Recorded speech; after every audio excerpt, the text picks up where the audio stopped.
मी मुंबईत उत्तम नवसूरचा राहणार टेंभोडे. टेंभोडा ते हॉस्पिटल म्हणजे लोटस बिल्डिंग तिकडे प्रवास करत असताना बरेच माझा ॲक्सिडेंट झाला. माझा ॲक्सिडेंट झाल्यानंतर माझा पाय फ्रॅक्चर झाला. इथल्या सहकारी लोकांनी विनंती केली. त्यांनी मला रिलीफ हॉस्पिटलमध्ये त्वरित ॲडमिट केलं. ॲडमिट केल्यानंतर तिथले डॉक्टर्स, सिस्टर्स, बाकी स्टाफ ह्या सगळ्यांनी मदत करून माझ्यावर उपचार व्यवस्थित सुरू केले.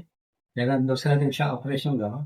त्यानंतर दररोज उपचार आणि त्यांचा सहकार्य अतिशय उत्कृष्ट होतं. मामा मावशी यांचं तर विशेष कौतुक आहे. कारण कधी हाक मारली, सिस्टर कधी हाक मारली तर धावत यायच्या. असं काही नाही आणि हॉस्पिटलची स्वच्छता वगैरे सुंदर आहे. सगळा स्टाफ चांगला आहे. सहकार्याची भावना आहे. एवढं बोलून थांबवतो.